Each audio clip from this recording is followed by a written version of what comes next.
What's up, everybody? RJ back on the review, and as promised, it's SummerSlam 2003 on DVD. This DVD is part of the 2003 box set edition. You know, at the end, each one starts spelling out 2003, you know, etc. As you see, this one stuff. See, there's half of Goldberg's face. But yeah, it's part of the 2003. And if back then, if you bought all of them, which I didn't get all of them back then, I got them kind of more recently, a couple years ago. And but if you got them back then, each one came with a little coupon. You cut it out at the end of the year, they'd send you the box, which I kind of wish I did that. I was kind of stupid and didn't, so I had to buy the box off eBay. But it also came with a poster of some sort.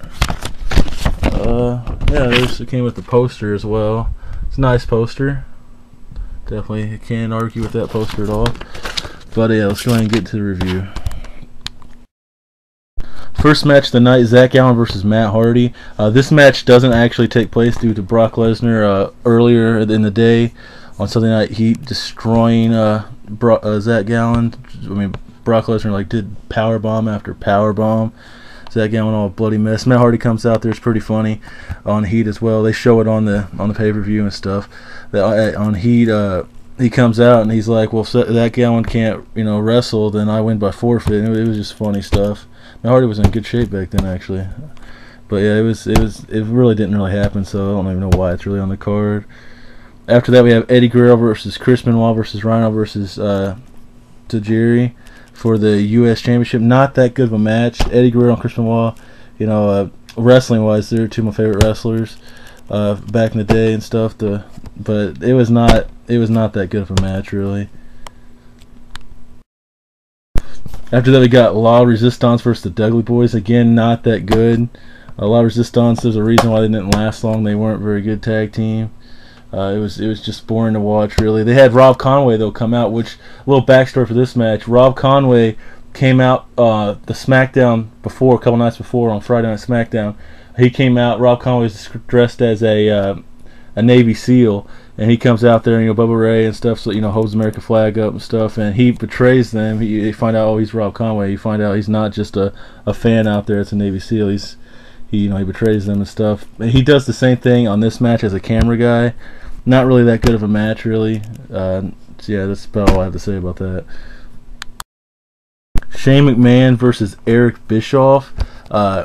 As far as wrestling goes, it was a bad wrestling match, but entertainment value, which is all I really care about most of the time. Entertaining, very entertaining. Stone Cold gets involved. The coach, Jonathan Coachman, who I personally was a huge fan of Jonathan Coachman. I thought he was entertaining as heck, personally. I wish he was still around, but now he's in the ESPN stuff. But overall, the first really good match of the night. We have A-Train versus The Undertaker.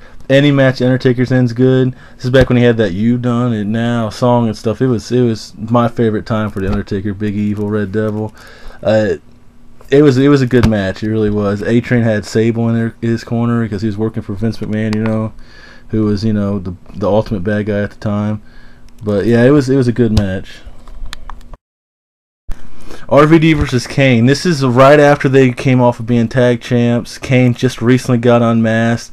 This rivalry kind of took place because Kane blames Rob and stuff, and Rob said, "Oh, I'm sorry. I hope you don't blame me for what's happening to you. You don't need the mask."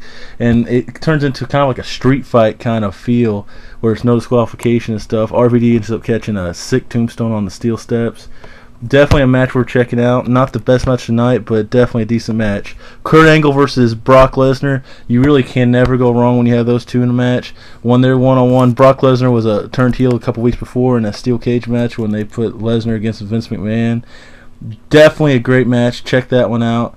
One of the best matches of the night. Then we go on to Elimination Chamber. This was the second Elimination Chamber. Of course, Survivor Series 2002 was the first. HBK won that one. This one was the second. It included Triple H, Randy Orton, who were both Evolution at the time, Chris Jericho, Goldberg, Shawn Michaels, and Kevin Nash. Overall was okay. It was okay. It was not my favorite Elimination Chamber by any means. My biggest complaint is Nash got taken out of that thing way too quick. He was just out of nowhere. He was just gone. A guy that just a couple months before took a ridiculous amount of damage in Hell in a Cell against Triple H gets eliminated off one sweet chin. I just wasn't feeling it. wasn't my favorite chamber. It wasn't bad by any means. You know, I liked all the chambers that there ever was. It wasn't bad, but it was definitely not the best one. Orton got eliminated fast. Goldberg eliminated everyone, dude. He wrecked everyone in this. But Triple H wins it, you know, with the sledgehammer. You know, Triple H won almost all the elimination chambers back in the day. But Ric Flair very entertaining out there, you know, throwing a fit like he always does, the Nature Boy. But overall, the pay-per-view was decent. Not the best SummerSlam ever, but dang sure not the worst. Definitely pick this one up. It's not too expensive. Add it to your 2003 collection. Comment, subscribe, everybody. Thanks a lot, guys.